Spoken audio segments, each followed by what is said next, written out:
Hello everyone, and in today's video I will be actually reviewing a game that I lost. As you can see right here, I played on Elite Chess. The name of my account is the Aura Chess 1 because I'm number 1. I'm Aura. Okay, I need to stop. Okay, anyway, this game I actually lost, but I learned many stuffs from it, or whatever you call it. Alright, and I'll show you what I did wrong so you don't have to be such a bum that I was and lose this game. Okay, well, first of all, I started off with d4 standard opening. I'm playing the what's it called? The accelerated London system, I'm pretty sure. Yeah, that's what it's called, accelerated London system. So I was going to play that, which I did exactly that. So right now we're totally equal. Let's move on. This is a common move. I moved here.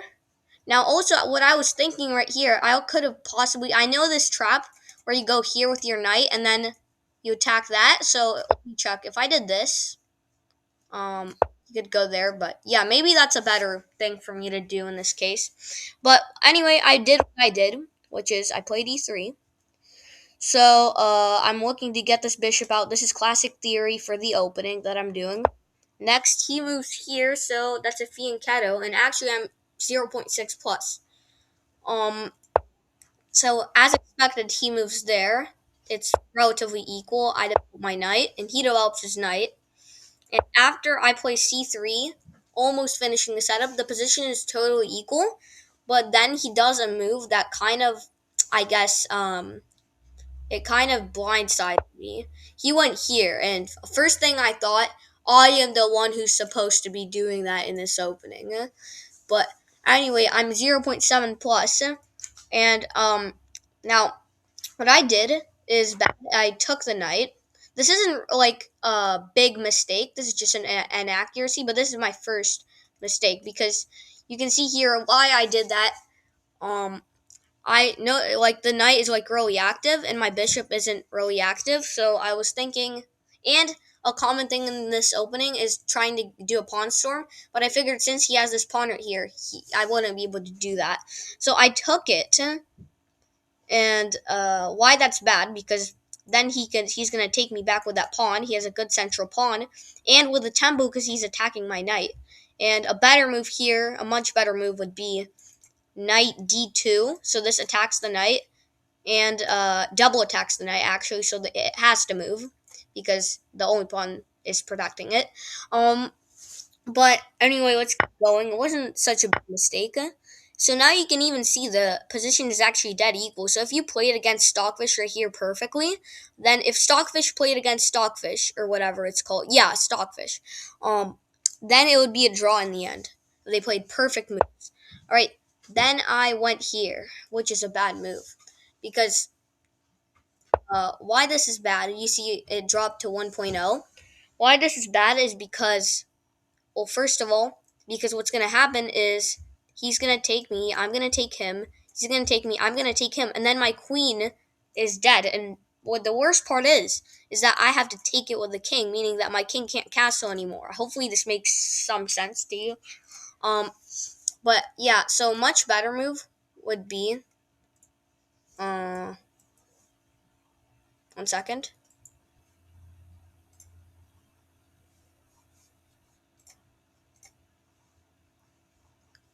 All right, so yeah, you can see why that's a bad move. But let's keep going. Yeah, that would be a much better move. Anyway, that's exactly what happened. I totally missed that. And then you can see, yes, he took my queen. He took my queen. I had to take it. That's the only possible move.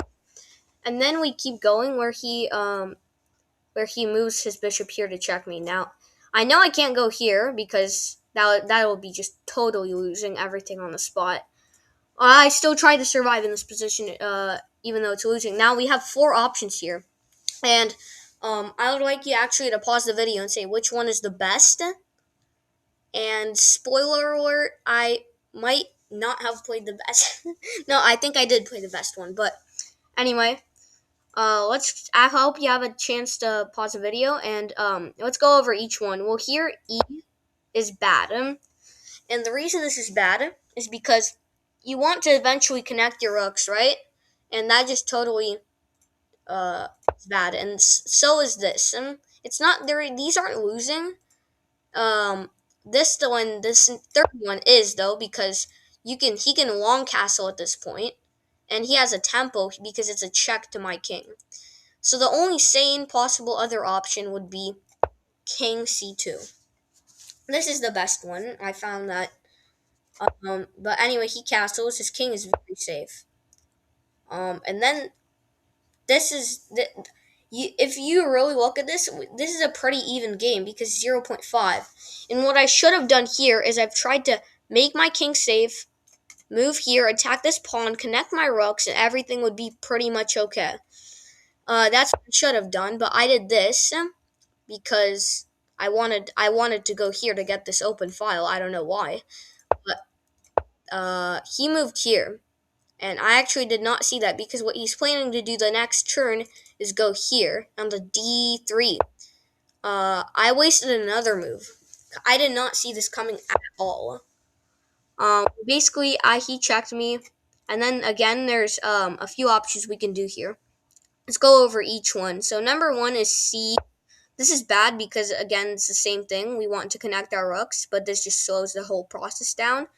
Next, we have here. This is very bad. It's what I played, but because you see now the rook can move here, and that is going to be a discovered check. So you have to move another time. And so same as this. So the best move is actually right here because you might be. What I thought is that he might be able to do a pawn storm, but then I realized that you could just go here and move your king there, and you would be totally safe. He cannot stop you.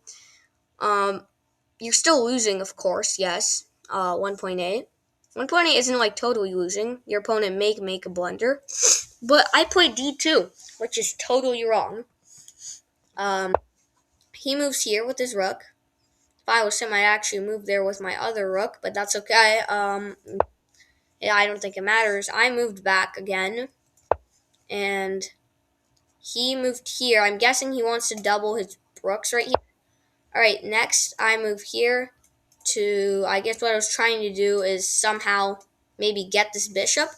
I was thinking maybe I could actually, since I'm already attacking this bishop, I can move my pawn onto f3, and then I'm challenging his pawn, and the pawn is the only thing that is protecting this bishop. So if he takes my pawn, maybe I could have doubled. I don't know what I was even thinking, but anyway, he doubled his rooks. I moved here, which is losing. Well, from here on, it's actually pretty bad because, well, first of all, he tries to get my pawn, but then after I do this, he wins my knight because you can see right here that my rook is under attack and he's double attacking my knight. So I can't save my knight. I can either save my knight or rook. I move here. He took my knight, and then I just resigned because there's no point in playing this game. So that was a pretty interesting game. Educational experience, as I would call it. But thank you everyone so much for watching. Please get 10 likes. Please, please, please get 10 likes on this video. And goodbye.